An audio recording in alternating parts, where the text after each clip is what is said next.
Welcome back to Ellie's Wacky History, Philosophy, Psychology channel. I'm Ellie. Today we're going to talk about autism. What is autism? According to the DSM-5, autism is a developmental disability caused by differences in the brain. Okay, simple enough. However, social psychologist and friend of the program Dr. Devin Price has been one of a number of thinkers to challenge societal norms and ideas about autism. In his book, Unmasking Autism, Discovering the New Faces of Neurodiversity, Dr. Price writes that until fairly recently, most people believed autism was rare, that only young boys had it, and that it was always easy to see. He notes that autism is neurological, it's largely genetically heritable, but also multiply determined. It occurs at the crossroads of a number of causes. He notes that autistic people have differences in the development of their anterior cingulate cortex, a part of the brain that helps regulate attention, decision-making, impulse control, and emotional processing.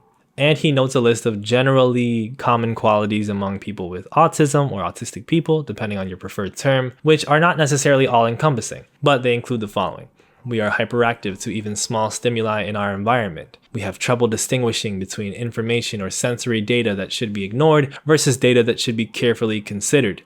We are highly focused on details rather than big picture concepts. We're deeply and deliberatively analytical. Our decision-making process is methodical rather than efficient. We don't rely on mental shortcuts or gut feelings. Processing a situation takes us more time and energy than it does for a neurotypical person. For this video, I want to address the autistic peculiarity of special interests. There's a paper from 2012 that details special interests as frequently developed by individuals with autism spectrum disorder, expressed as an intense focus on specific topics.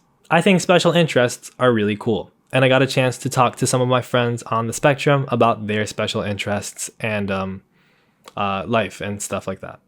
So have fun, check it out, listen to them. Folks, today's video is sponsored by Scentbird. Scentbird is a fragrance subscription-based service that sends you different fragrances in these nice containers. Pretty decent amount, right? About a 30-day amount. So you can try them out before deciding to buy them. Scentbird carries over 700 perfumes from a variety of brands, including top name ones like Versace, Gucci, Prada, as well as indie labels like Skylar and Heretic. Scentbird were kind enough to send me some fragrances. This first one is called Queening by Mind Games. That's actually really good. It's giving vanilla. It's giving apple. It's very sweet. If I smelled someone passing by, I would float around and just stand next to them to try to get more and more whiffs of them. It like cheers me up. It's got the saffron. It's got the orris. Is that pronounced orris? Ori? I don't know. They've also sent me To Me by Continuum. Oh yeah. Yeah. Citrusy, almost got a little bit of a burn to it, a smokiness and audacity. If I were to wear that scent, it would be on a day where I feel like I really want to make a statement, but the kind of statement that doesn't threaten people or make them feel a bit off when they're around me, but in fact makes them feel like I got a confidence to me, an energy, a zip. I'm loving the way that the notes of incense are used in there. It feels almost spiritually moving. And then you've got Roja London's Elysium Eau Intense.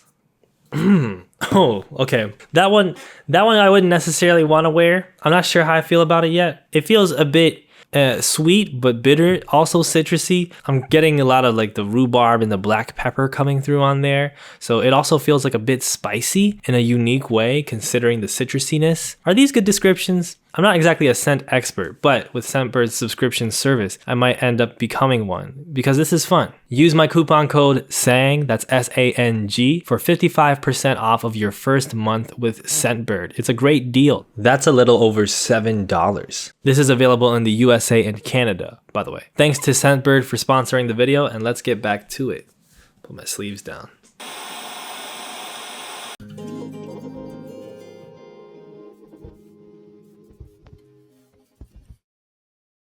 So a big one has been piano recently. I played piano a little bit when I was younger. It was like the first instrument I played. Like my parents just got me a little keyboard and I took the little book and just taught myself like, oh, I'm like, that one's that. Let me put a marker on it and then just meticulously memorize the little demo song or whatever and teach myself how to play piano, right? And that was like when I was like in elementary school or something. And then I was in band for many, many years. Like I was a really hardcore band nerd and played the saxophone for like 10 years. Got super, super diligent and like disciplined about music in that time. And then I stopped at some point in college and then started playing guitar. And that wasn't as like serious as the band stuff, but I was still like pretty consistent with it for like 10 years also. And then after all of that, like 20 years of being a musician, I came back to piano very recently. Got one for my birthday, like a keyboard that I saw in an Instagram ad that ended up being a scam,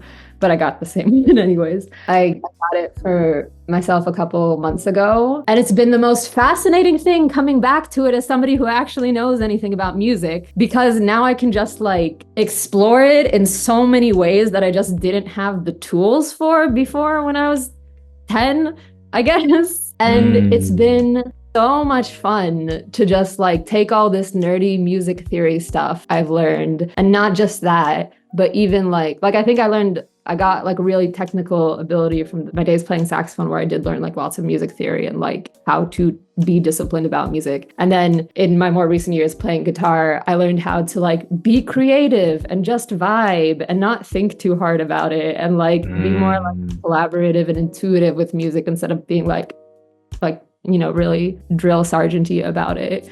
And to have both of those things and just like, I don't know, it feels like there's so many like worlds that are opened up with it. So just between like experimenting with it and the knowledge I already have, or then being like, oh, YouTube exists. I know that there's going to be a ton of people who have so much stuff to say, and hear about like theory for learning piano or teaching yourself piano, or like pitfalls of thinking that make it harder to play. And then I'm like listening to podcasts where people share like aspects of their creative process, or like talking about whatever other musicians, and like analyzing these different details of their style and ways they use the instrument. It just feels like such a rich area for, again, me to be bad at something, because I'm pretty bad at it. Like I haven't played in like 20 years and I wasn't particularly good to start with, but just being in a position where I can see this whole landscape of all this stuff I don't know and can't do, and having so much fun going through all of it. Especially because like I've been like kind of in a little bit of a sad girl era the last couple months.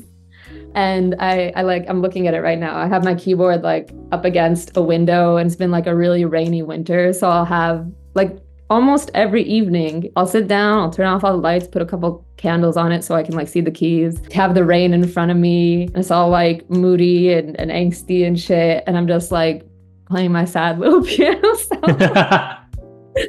And like very romanticized my life kind of vibe. And it's just cool that it can both give me like the nerd out intellectual aspect of a special interest, where you're just like learning a lot about something and being technical about something and consuming information about something, and also this like cathartic, visceral, creative release that I'm just like, I need this every day. Like I have to have it.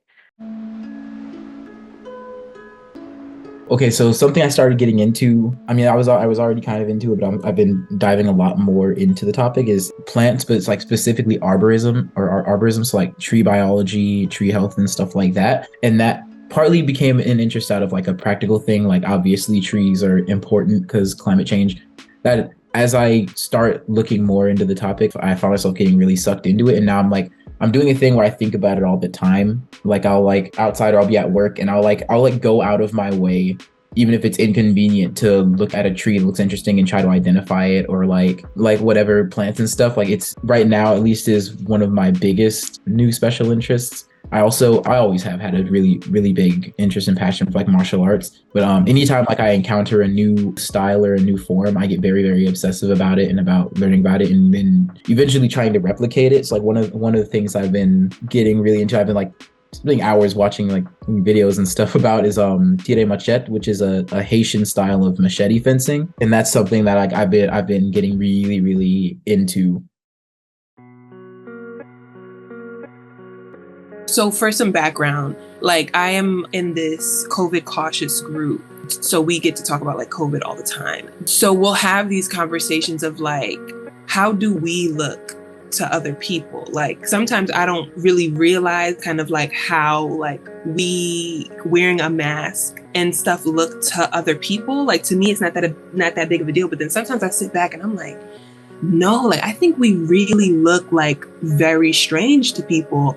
And then we'll have these conversations and people will be like, yeah, I think so too. And then it gives me this moment and I'm like, you know, and then I think about things like the Truman Show, like, okay, like is everybody just watching me? Is this some type of experiment? So that's my thing lately. Like, anytime someone even slightly suggests like things aren't how we are perceiving it, I'm like, let's immediately get into that, because I am like so kind of caught up in that right now of just like witnessing people realize that things aren't as it seems. But then for me, as someone who's been realized that things aren't as it seems, there's still another layer of like that I'm even dealing with, like of other perspectives of how things are. And I think one way I can also describe it was like, I think sometime like within the last, like, I would say 6 months, it really started to set in on me, like the types of things that I used to feel, like, you know how like the sun feels on your body, or when it's summertime, or when it's the holiday season, those feelings that you would feel during these times. I don't feel some of those things anymore. But I'm like, what if other people still do, you know? So like, some people may feel like a sensation around their body when they achieve something, or when they're like, you know, it's a Saturday in like June, you know, they might still have those feelings. And I'm like, with those feelings are a whole set of ways that you still see the world that I don't. So I always think about that now. Like, I could be looking at you and I see you, but your body might be communicating like a whole bunch of senses that just, I can't sense that you're feeling. You know, stuff like that is what is like I'm really interested in nowadays. And like, sometimes I try to like not always go down that rabbit hole with people, because that's like an hour-long conversation. Like, once that starts, it doesn't really stop. The leather community stuff is what I've been really getting into lately. Okay. In Chicago, I'm really lucky to live by the Leather Museum and Archives, which has this library of all of these old leather books just about the community going back to the, 50s and 60s when it was first starting, books that have been out of print for a long time. So learning about that history, going to events, looking at other people's gear, learning about different gear, learning about leather care, it's just been like a whole new, it's a fun one because it can be a little bit sensory too. Like I can actually like interact with the thing. Yeah, rather than just read about the thing, which is fun. I'm definitely in a lot of like kink communities in the first place. And I think we can kind of make the case that a lot of fetishes and special interests, there's a very similar psychological thing going on there. So it was one that I was aware of for a long time, just through my own stuff that I was kind of into kink-wise. And then I actually started watching some like YouTube videos talking about the history of it that kind of burst a lot of myths for me, because I used to think it was a very hyper macho, kind of imposing subculture. And then I learned it had really anarchist roots. And that even though a lot of people who practice leather, they might have this master-slave kind of dynamic, but the whole point is to like play with these roles, to like take them apart. And it's very non-hierarchical leadership in a lot of these groups. Like, they're very against hierarchy, actually. And me being very anarchist-minded, I was like, oh, that's so cool. You mean there's a kink that has a politics? And then I just tumbled down that rabbit hole for the last couple of months.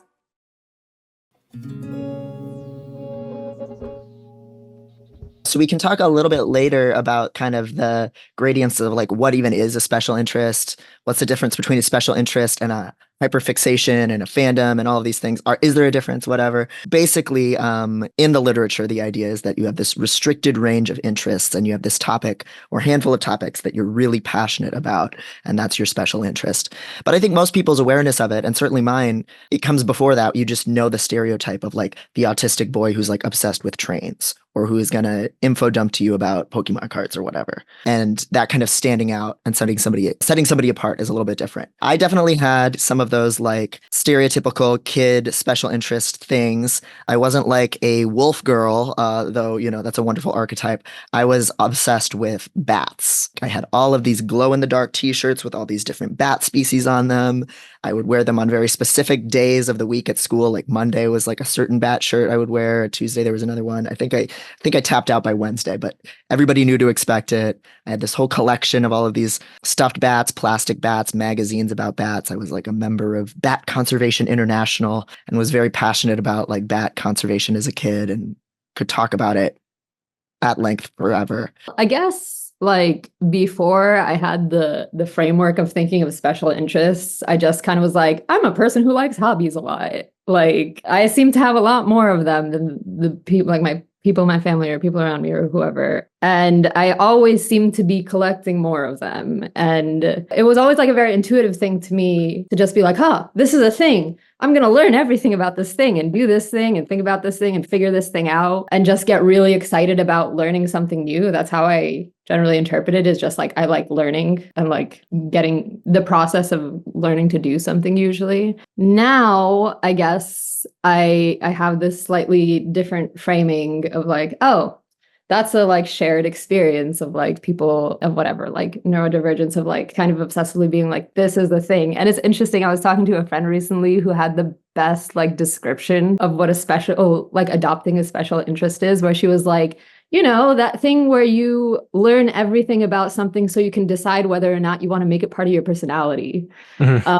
Which I kind of loved, because that is kind of how it is. It's like I'll like deep dive into something and spend like months or years or days or however long like figuring it out and doing it. Because I think most of my like special interests are more like activity based than like just knowledge based. Maybe that's not true. But it is like doing it until you're like, okay, is this just going to be a part of me now? Like, is this just a thing I do like indefinitely? This is just like a part of my life? Or am I going to like, never mind, I'm going to drop it and move on to something else?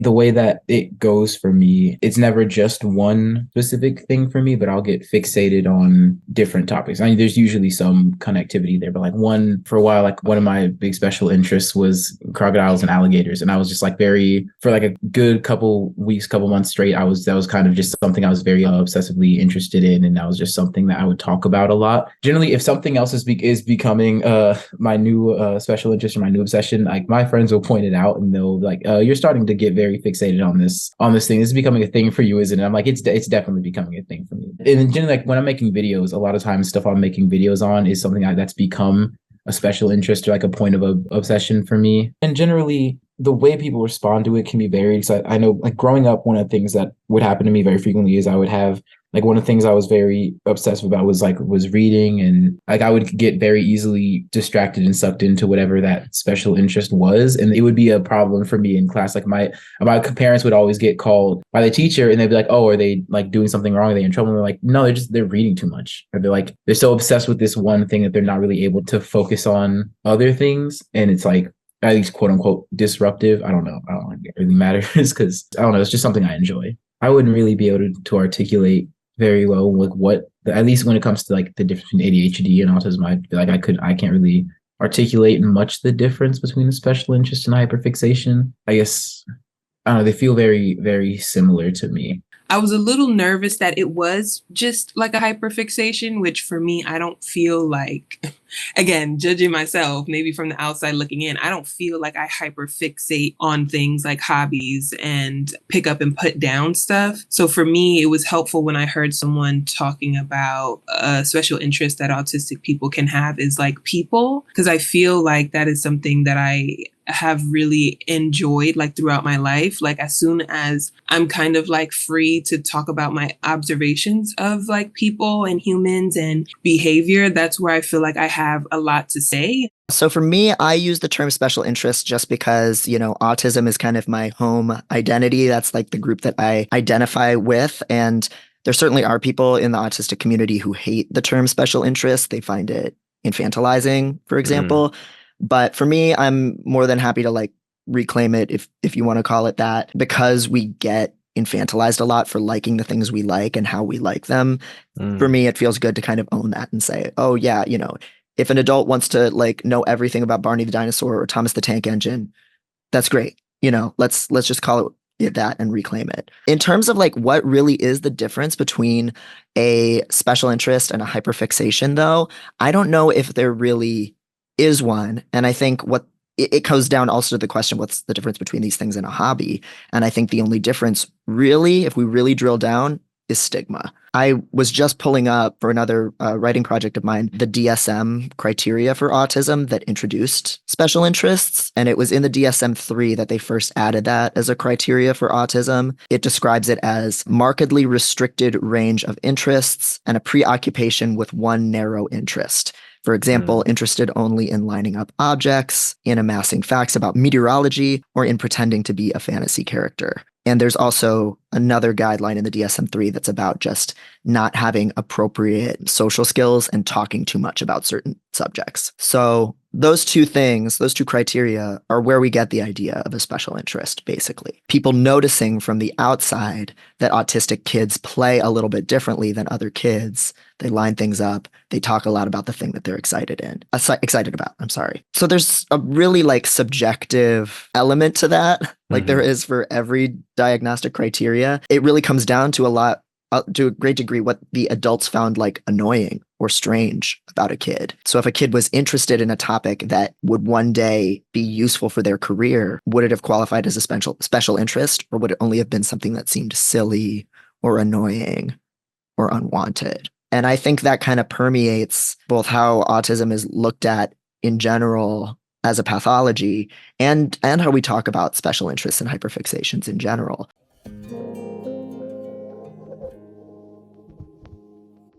So there's a variety of perspectives about special interests and about how we talk about autistic people or autistic traits. But I think generally there is a movement to, if not outright valorize, to find the positive and wholesome qualities of something like a special interest and talk about it publicly on something like TikTok. There's lots of, for instance, TikTok content talking of autistic people sharing their own special interests, or autistic parents sharing the special interests of their child, like their autistic child that they are the parent of. I should be clear about that. And talking about it in this kind of wholesome way to understand that it's valuable, that they should have space for it, and that other people are valid in experiencing similar things.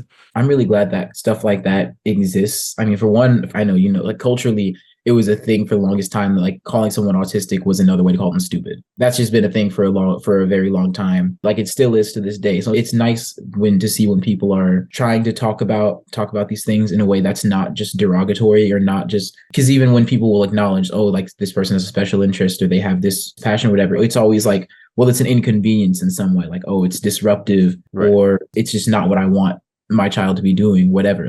It's nice to see people acknowledging and also embracing, for one, just the autonomy of autistic people to have passion for what they want to have passion for without being shamed for it. Even if you're just you're a neurotypical person and you have a particular passion or whatever, people will make fun of you for it, or will they'll do whatever, they'll call you autistic, or they'll talk whatever shit they want to talk negatively about those passions. And when everyone can embrace their passions fully, no matter how quote unquote cringe or how disruptive it may seem to other people, everyone benefits. It's not even just autistic people. Everyone benefits from an environment where we can cultivate our passions and our interests without it having to be this big thing that people want to shame us for or feel threatened by. People just can't really get me to do things I don't want to do.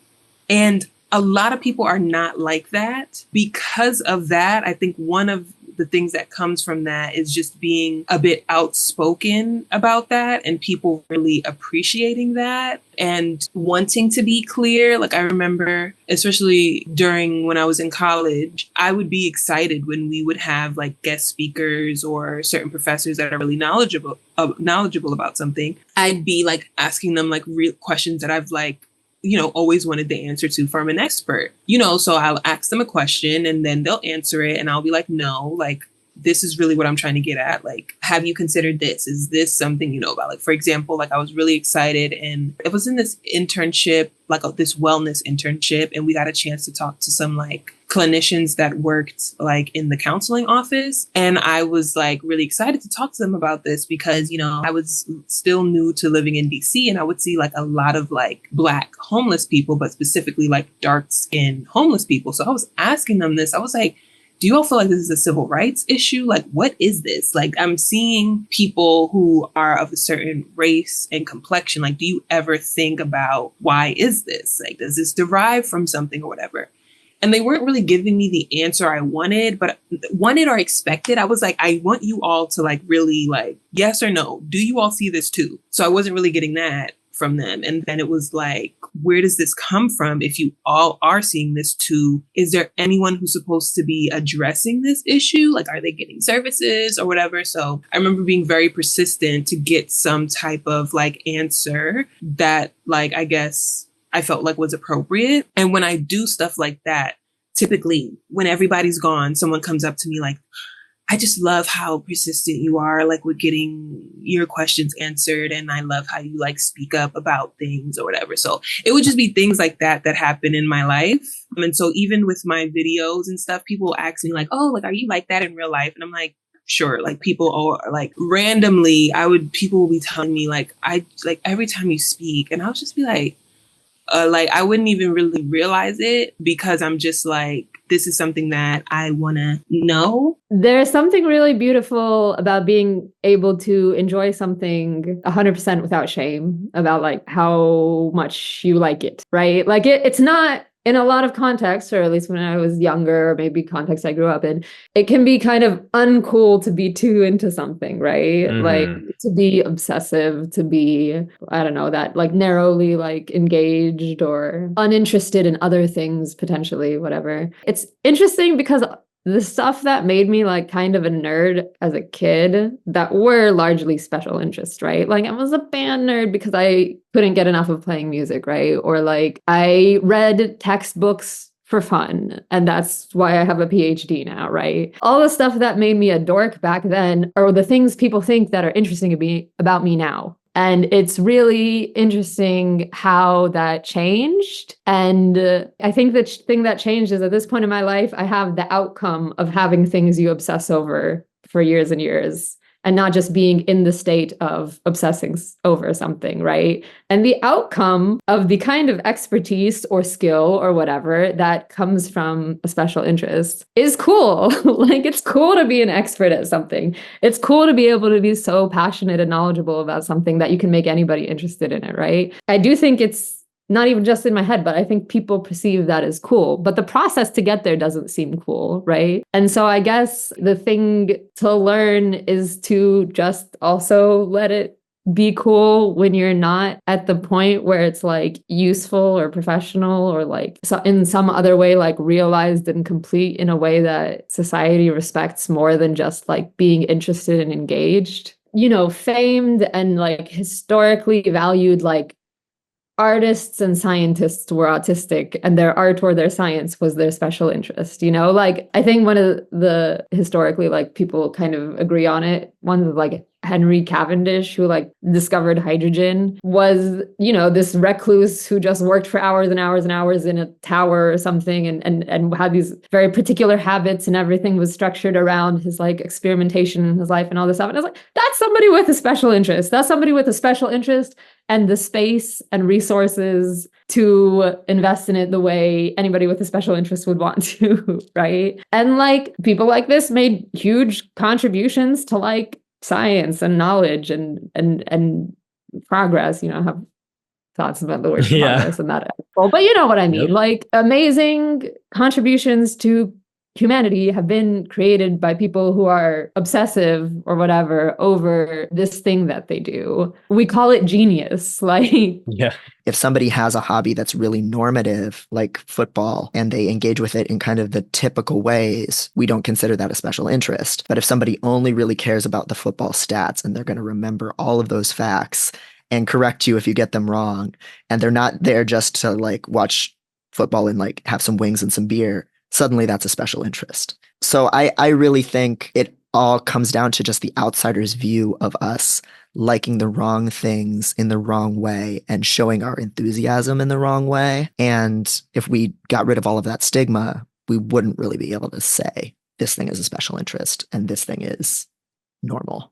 People's special interests are considered disruptive until they're profitable, which is very frustrating because one, your interest shouldn't have to be profitable for it to be valid for you to have them. And, you know, the fact that we're constantly having to strive to monetize our passions, it's deeply problematic. A person's passion shouldn't be valid only when they're profitable. It's okay for people to have special interests that serve no purpose, but just bringing them joy because people are allowed to be happy. And a lot of people just don't want to see non-neurotypical people be happy for some reason. Like everyone has to be as miserable as them, I guess.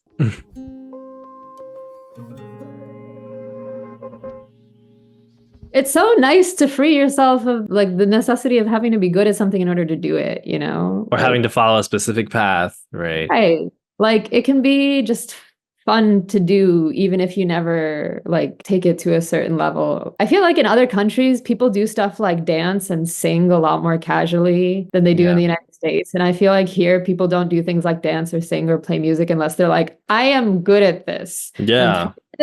I'm confident enough to do it perfect, like perform it. And that's the capacity in which a person would do something like that just in public.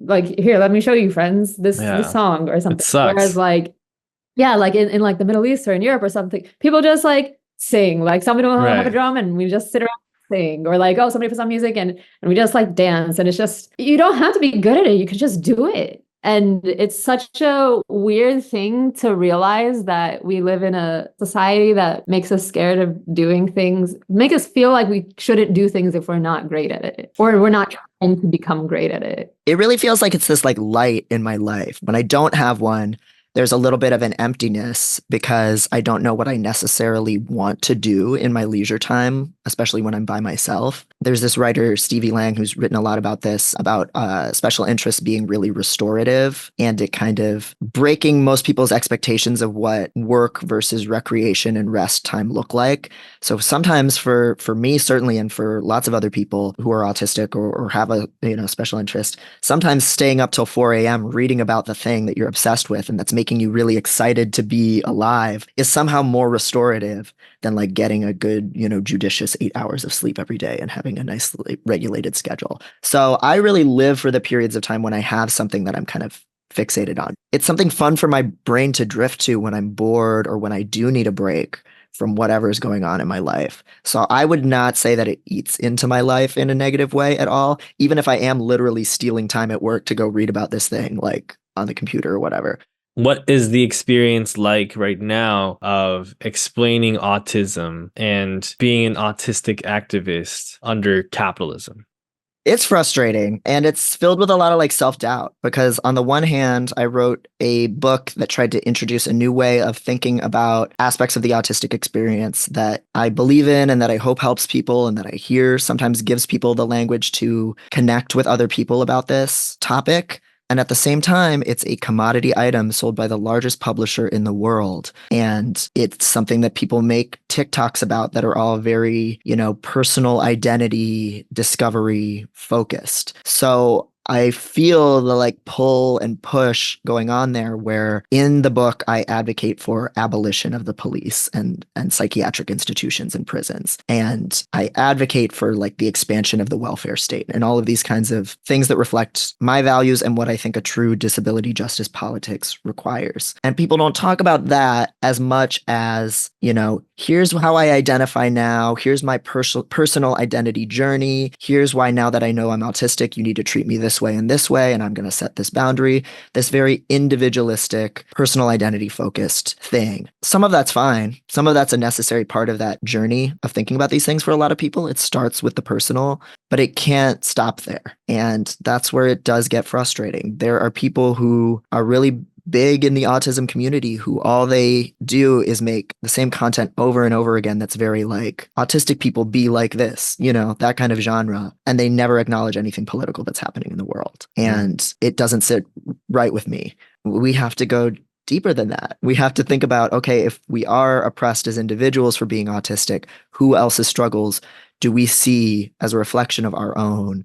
And what are we going to actually do collectively to be liberated? It can't just be personal self-advocacy. I'd much rather have people be working towards unionizing at their job than trying to get accommodations just for themselves. Often it's both, but people aren't always talking about both. I'm really always trying to kind of push that needle further and just remind people like, hey, this is a political goal. This isn't just about personal identity. You can't have one without the other. And that makes me like a killjoy sometimes, and that's fine. That's part of unmasking for me, is not making everybody happy or giving people like warm, fuzzy feelings all of the time. I am always in fear of the neurodiversity movement being co-opted by capital. So for example, I get invited to give a lot of talks at organizations, big companies, about neurodiversity in the workplace. And all they want to hear is the personal feel-good stuff about how autistic people can actually be really super good, super dedicated employees. They don't want to hear about how the statistics show that, you know, in a unionized company, disabled people experience less of a pay gap, for example. We don't have to justify the things that we like if they just bring us joy. A lot of times, so much of what like quote unquote mental illness is, so much of what disability is constructed by a capitalist system as a way to describe a person's inability to be profitable to the system and their inability to, you know, perform for the system. Like, you know, in the 1800s, like when during slavery, if you were a runaway slave, like that was considered a mental illness. But that, like, there's nothing ill about that person's desire for freedom or their desire to be away from the system that doesn't serve them, that doesn't make sense to them. A lot of times we don't need to look at these things as some kind of disorder or something that needs to be fixed or that is even just wrong or abnormal. So much of that is just constructed by the system to describe our inability to be beneficial to it. So much of the language around these things serves that exact purpose. There are just some people that like physically can't conform for capitalism, which means like they're just like left to die slowly. And then there are people who physically look like they're able to conform, but like mentally and emotionally just cannot. And like some people don't understand that. And even if we do try to conform, usually we don't pick up on what we're supposed to do all the time, and we can be weeded out. So I say that meaning like a lot of what keeps people successful in a capitalist society is being able to like not care about like injustices in the workplace, like just able to keep chugging along, not address anything, or being able to like follow a set of norms like effortlessly. And a lot of the time, specifically neurodivergent people are just not able to do that. And at some point will be like spotted as like someone who can't be trusted in this place to fall in line, because like you just can't, especially once you reach a point of like knowing you're neurodivergent, and then it makes it even harder to like mask as neurotypical. So like it's kind of those things where in a society that truly recognizes like disabled people, and which includes people that are neurodivergent, you have to allow people to just show up and be given food, housing, healthcare for just being human, because like some of us just cannot conform in order to work for our basic needs. And also it's very hard to whip people into shape who just will not care about what other people think as well. Like if like my body is more comfortable in a way that doesn't fit how I need to show up in the workplace, meaning like you might come to work in more comfortable clothes. It's really hard for you to come to work like really buttoned in and tied up, and you continue to stick out as not looking as clean and polished or whatever. Like it could be, your body has these sensations that you want to meet and will make other people, you know, look at you differently. I feel like a lot of my refusal to accept systems for the way they are comes from like, I feel like I can like looking at things. The thing I always have the instinct to do as an autistic person, as a person who's on the spectrum, is to look at something and be like, well, why are we doing it this way? Does this make sense? Is this actually good or helpful?